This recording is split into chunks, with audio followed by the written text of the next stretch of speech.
And then we have young product designers, two guys from San Francisco, actually, which is where I'm from, have been working and toiling in their garage for a while now, working on this really new, cool mobile device. It's this thing where you set your cell phone into a base, you put a marker on your coat, you hit record on your phone, and then you walk around, and your phone follows you. It's pretty amazing. It's never been done before. And these guys needed to raise the $20,000 so they could actually build their prototype and get their idea off the ground and get it out into the marketplace, because they actually needed to come here to China to get it manufactured. But they didn't want to go the venture capital route. They didn't want to give up all their ownership in their company just to get it off the ground. So what they did is they went directly to their future customers, the people that could not wait for this little mobile device to come out into the world. And they were pre-selling copies of their accessory as a way to raise the money to go and build it. So why do we do crowdfunding? Well, clearly, for a lot of people, it's to get the money. If you need the money to get going, it's a great way to get the money. But there's actually a lot of other benefits besides money when you do a crowdfunding campaign. The second is validation. When you ask people to vote with their dollar, when you ask them to say, hey, if you really want this, will you actually give me money to buy it right now?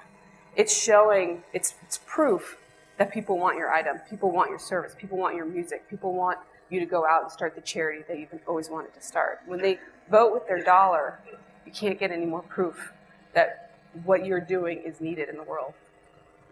And it's a great way to start your marketing. I mean, if you're going to open a store in 6 months and you need to raise a little money to open up the store, buy all the equipment, all that kind of stuff. If you start telling people about what you're doing now, when you open that store in 6 months, guess what? You'll have customers. It's a great way to jumpstart your marketing before you're actually, ready to go. And then it's a great way to actually engage the people that care about you the most. Too many times when you're a filmmaker, you go off into a corner and into a black hole and you go and make your film and you don't share it with anybody, and then you open up the curtains, you say, voila, here's my film. Well, no one's there because you never told anybody about them. But if you engage people and let them into the process, let them fund it, let them get perks, let them come to the set, let them watch you work, you actually build this incredible engagement with your community, your fans and your customers, and that engagement builds loyalty, which will only help you in the future.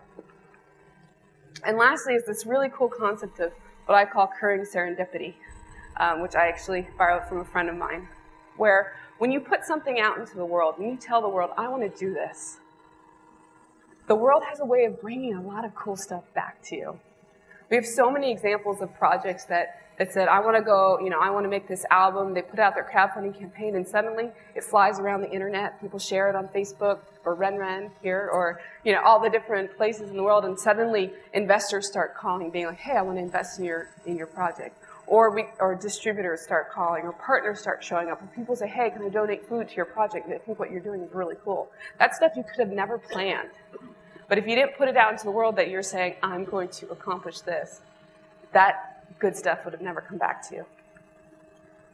So that's where we fit in, and that's what the learning I've done over the last several years has brought me to the point where, from 22 years old, where I had no idea what I wanted to do, to asking questions and really figuring out that the whole funding system was broken, is I started a company with two other amazing co-founders that really facilitates all of this. It allows anyone to launch a campaign, offer amazing perks specific to what they're doing, raise the money that they need to get it to make their project, track their analytics, get their funding, and then move on beyond with their way.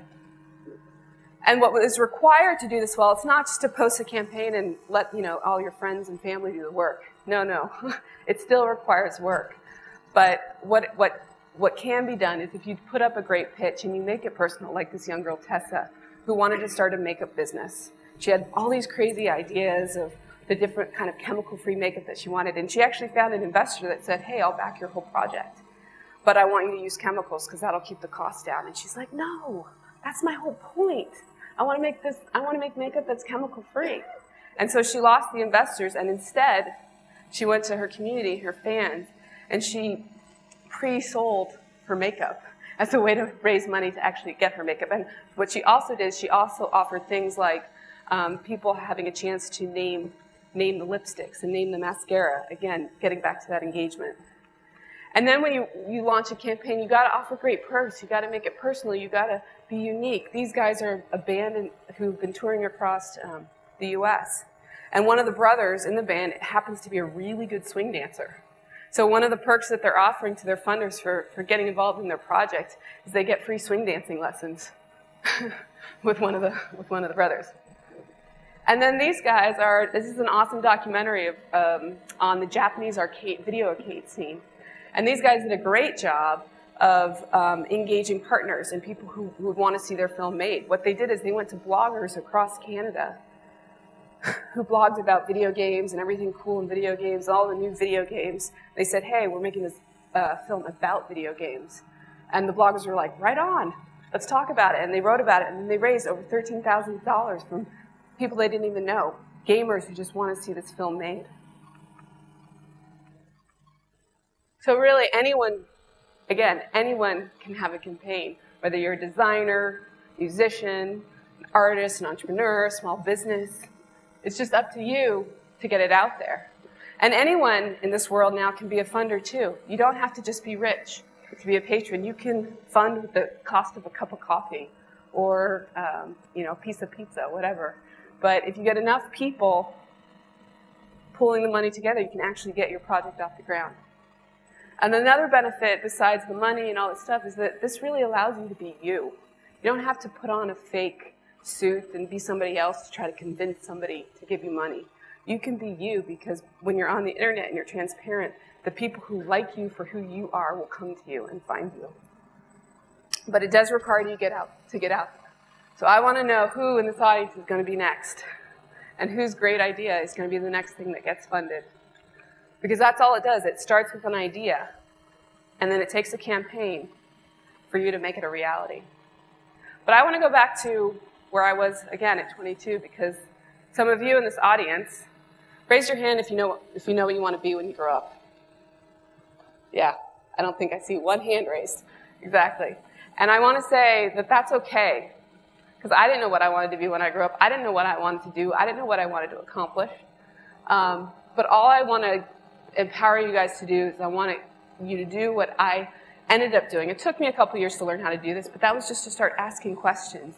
And when something bothers you, when something feels broken to you, I want you to go with that. I want you to keep asking those questions, because you might actually jump from thing to thing and connect to the thing that actually does get you excited. It does get you passionate about a problem or fixing a problem or something like that. Because when you do that, you do end up falling into and discovering what you do love.